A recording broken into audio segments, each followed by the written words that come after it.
Hello everyone, तो आप सभी का स्वागत है हमारे इस चैनल कोडिंगली में।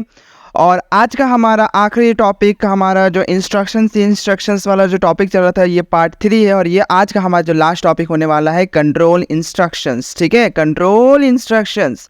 तो चलिए बिना कोई देरी के हम लोग वीडियो को स्टार्ट करते हैं। तो बेसिकली कंट्रोल इंस्ट्रक्शंस में आपको क्या पढ़ना, देखिए कंट्रोल का मतलब क्या होता है, कोई भी चीज़ को क्या करना, कंट्रोल करना, नियंत्रित करना। ठीक है, तो बेसिकली कंट्रोल इंस्ट्रक्शंस में हमारे पास वो सब इंस्ट्रक्शंस होते हैं जो हमारे प्रोग्राम को क्या करते हैं, कंट्रोल करते भैया। क्या करते हैं, प्रोग्राम को क्या करते हैं, कंट्रोल करते भैया, है ना। तो बेसिकली हमारे पास 4 टाइप ऑफ कंट्रोल इंस्ट्रक्शंस होते हैं। ठीक है, कंट्रोल इंस्ट्रक्शन का मतलब समझ में आ गया ना, कि कंट्रोल इंस्ट्रक्शंस मतलब होता है वैसे इंस्ट्रक्शंस जो ये क्या करते हैं ना, ऑर्डर ऑफ प्रोग्राम को क्या करते हैं, वो ऑर्डर ऑफ प्रोग्राम जो एग्जीक्यूट होने वाला होता है उसको क्या करते हैं, कंट्रोल करते हैं। मान लीजिए कि अगर मैं लेता हूँ इंट ए, ठीक है, फिर a = 10, फिर इसको मैं करा दूंगा प्रिंट, PRT लिख देता हूँ, इसको कर देता हूँ प्रिंट, और यहाँ पर लिख देता हूँ a। ठीक है, तो अब यहाँ पर होगा क्या, C क्या करेगा, C पहले इस चीज़ को नहीं करेगा एग्जीक्यूट, पहले इस चीज़ को A को असाइन नहीं करेगा। C आएगा हमेशा ऊपर से लेकर नीचे तक, वो देखेगा कि हाँ भैया हमारे को क्या बोला, एक वेरिएबल बोला है डिक्लेयर करने को इंट डेटा टाइप का, तो वो हम वेरिएबल डिक्लेयर कर देते हैं। सेकंड क्या बोला कि 10 को उसमें असाइन कर देना, असाइनमेंट ऑपरेटर के हेल्प से असाइन कर देगा, और प्रिंट क्या कर देगा, उसको A को प्रिंट करा देगा। तो ये एक इंस्ट्रक्शंस हो गया, मैंने ये क्या किया, इंस्ट्रक्शंस दिया। तो ये इंस्ट्रक्शन किस टाइप से चलते हैं वो हम लोग पढ़ रहे हैं कंट्रोल इंस्ट्रक्शन में। तो इस टाइप का इंस्ट्रक्शन को हम लोग बोलते हैं सीक्वेंस इंस्ट्रक्शन, क्योंकि सी प्रोग्राम में हर एक इंस्ट्रक्शन एक सीक्वेंस में होता है। आप हमेशा टॉप टू डाउन अप्रोच रहता है, हमेशा कौन सा अप्रोच रहता है हमारा, टॉप टू डाउन। ठीक है, दूसरे लैंग्वेज की तरह नहीं है, ये इसका अप्रोच रहेगा कि टॉप टू डाउन। अगर मान लीजिए कि आपको कोई एक वेरिएबल यूज करना पड़ेगा तो सबसे पहले उसको डिक्लेयर करना पड़ेगा। तो that is what the sequence instruction is. Okay, तो चलिए हम लोग अपने जल्दी से अपने स्लाइड पे चलते हैं जो हम लोगों ने बनाया है। तो हम लोग क्या करते हैं, इसको बड़ा कर लेते हैं फ्रॉम करेंट स्लाइड। ठीक है, तो ये हमारा है कंट्रोल इंस्ट्रक्शंस का। ठीक है, तो आप कंट्रोल इंस्ट्रक्शन क्या कहते हैं, control instructions control the order in which the instructions in a program get executed. समझ में आ गया कि ये क्या करता है, वो इंस्ट्रक्शंस को किस ऑर्डर में हम लोग को फॉलो करना है, वो सी प्रोग्राम उसके इंस्ट्रक्शन को किस ऑर्डर में वो एग्जीक्यूट करेगा, वो कौन बताता है, आपका कंट्रोल इंस्ट्रक्शंस बताता है। अब बात करते हैं टाइप्स ऑफ कंट्रोल इंस्ट्रक्शंस के बारे में। तो हम लोगों ने देखा अभी एक सीक्वेंस कंट्रोल इंस्ट्रक्शन, और होते हैं उसके साथ डिसीजन कंट्रोल इंस्ट्रक्शन, उसके बाद होते हैं लूप कंट्रोल इंस्ट्रक्शंस, और उसके बाद होते हैं केस कंट्रोल इंस्ट्रक्शंस। तो सबसे पहले बात करते हैं सीक्वेंस कंट्रोल इंस्ट्रक्शंस के बारे में। तो सीक्वेंस कंट्रोल इंस्ट्रक्शंस होते क्या है, तो बेसिकली ये क्या करते हैं, वो करते हैं एक सीक्वेंस ऑफ द प्रोग्राम को क्या करते हैं, कंट्रोल करते हैं। जैसे हम लोग ने देखा कि एक वेरिएबल डिक्लेयर किए A, उसमें असाइन किए 10। ठीक है, उसके बाद उसको क्या कर दिया, हम लोग प्रिंट करा दिए, उसके बाद हम लोग क्या कर दिए, उसको प्रिंट करा दिए। ठीक है, तो ये जो इंस्ट्रक्शंस जो था इसको कौन कंट्रोल करता है भैया, वो करता है आपका सीक्वेंस कंट्रोल इंस्ट्रक्शन। क्लियर है गाइस। नेक्स्ट आता है हमारे पास, इसको मैं क्या कर देता हूँ, इरेज कर देता हूँ। नेक्स्ट आता है हमारे पास वाइट इंक ले लेता। ठीक है, नेक्स्ट हमारा आ रहा है डिसीजन कंट्रोल इंस्ट्रक्शंस।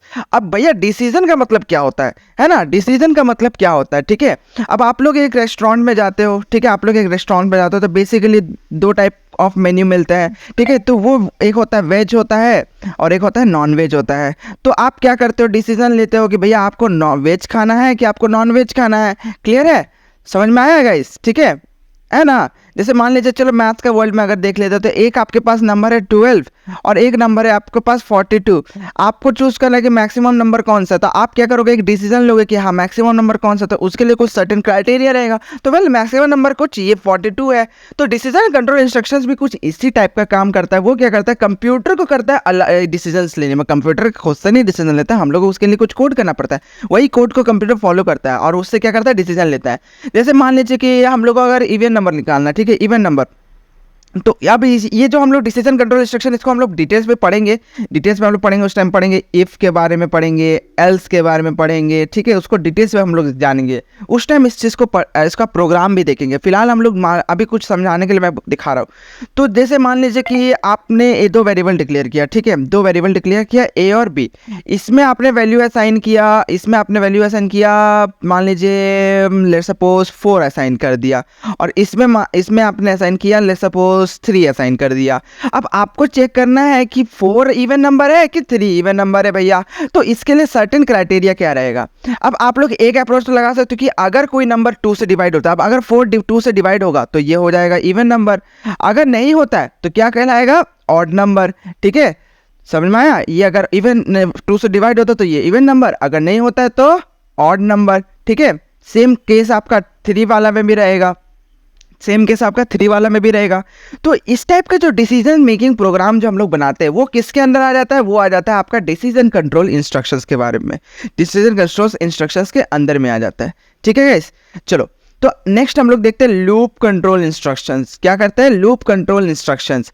अब मान लीजिए कि आप एक ग्राउंड में दौड़ रहे हो, ठीक है, आप ग्राउंड में दौड़ रहे हो, आप मान लीजिए कोई एक बंदा है आर्मी में, ठीक है, उसने कुछ पनिशमेंट किया, तो उसके जो हाई अथॉरिटी है, जो कमांडर है, वो क्या बोलेंगे कि भैया नहीं बोलेंगे, जवान तुम यहाँ इसे स्टार्ट करो और इस ग्राउंड का चक्कर लगाओ। कब तक, जब तक तुम्हारा 10 चक्कर पूरा ना हो जाए। मतलब कि आपको एक ही काम को बार बार करते रहना होगा। क्या करना होगा, एक ही काम को बार बार करते रहना होगा। मैं बोलूँगा कंप्यूटर को कि कंप्यूटर जब तक तुम 10 बार हेलो वर्ल्ड प्रिंट ना कर लो, जब तक तुम 10 बार हेलो वर्ल्ड प्रिंट ना कर लो, तुमको इस हेलो वर्ल्ड को प्रिंट करते रहना होगा जब तक वो 10 बार ना हो जाए। ठीक है, जब तक वो 10 बार ना हो जाए।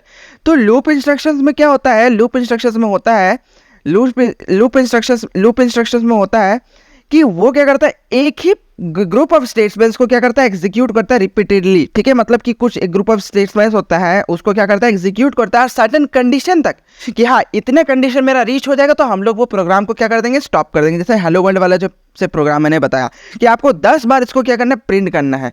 तो आप क्या करेंगे, बार बार प्रिंट है, चलो 10 बार लिख लोगे। 100 बार अगर बोल दो तो चलो 100 बार भी मान लेते हैं, 1000 बार बोल दो तो तब थोड़ा दिक्कत आ जाएगा, तब आपको ना इसका हेल्प लेना जरूरी है। तो इस बार हम मतलब इस वाले ये वाला भी सेक्शन हम लोग नेक्स्ट लेक्चर में देख रहे होंगे। तो इसमें आप लोग को पढ़ाया जाएगा फॉर, ठीक है, लूपिंग का कंसेप्ट पढ़ाएगा basically, for, while, do while वगैरह वगैरह, ये सब मैं पढ़ाऊंगा। ठीक है, तो ये सब रहेगा ऑलरेडी। ओके, तो चलिए बढ़ते आगे, हम लोग नेक्स्ट बढ़ते केस कंट्रोल इंस्ट्रक्शंस के बारे में। अब केस कंट्रोल इंस्ट्रक्शंस का बेसिकली क्या है कि समझो, केस कंट्रोल इंस्ट्रक्शंस में हमारे पास रहेंगे कुछ केसेस, हमारे पास कुछ केस रहेंगे, केसेस। अगर मैं मान लो केस, मतलब मैं अगर मान लो जैसे केस अगर मैं लिखता हूँ केस 1, अगर मैं बोलूँगा केस 1, अगर मैं बोलूँगा केस 1, तो उस टाइम हमारे पास कुछ ग्रुप ऑफ स्टेटमेंट्स एग्जीक्यूट होंगे। फिर अगर मैं बोलूँगा केस 2, अगर मैं बोलूँगा कंप्यूटर को केस 2 को एग्जीक्यूट करो, 2 को एग्जीक्यूट करो, तो 2 में जो स्टेटमेंट लिखेंगे वो एग्जीक्यूट होंगे।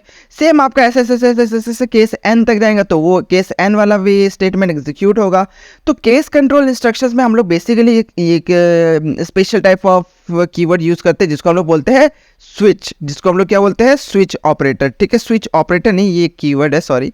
तो ये हम लोग यूज़ करते हैं स्विच। ठीक है, स्विच हम लोग यूज़ करते हैं बेसिकली एक टाइप का रिमोट का जैसा ही हो गया कि आप बटन 1 दबाओगे तो आपका कुछ अलग फंक्शन होगा, बटन 2 दबाओगे तो कुछ अलग काम करेगा। ठीक है, तो उस टाइप से हो गया। तो केस कंट्रोल इंस्ट्रक्शंस क्या होता है, केस कंट्रोल इंस्ट्रक्शंस होता है, it is the switch statement used for conditional branching based on the value of an expression. ठीक है, तो ये था आज का हमारा वीडियो, ये आज का बस लेक्चर इतना ही होने वाला है कंट्रोल इंस्ट्रक्शंस के बारे में, और आपका जो सी इंस्ट्रक्शंस वाला जो कॉन्सेप्ट है वो ख़त्म होता है। तो आई होप ये वीडियो आप लोग को पसंद आई होंगी, तो इस वीडियो को लाइक कर दे और चैनल को सब्सक्राइब कर दे, बेल आइकन को दबाना ना भूले और ज़्यादा से ज़्यादा शेयर कर दे। ठीक है, तो thank you for watching the video.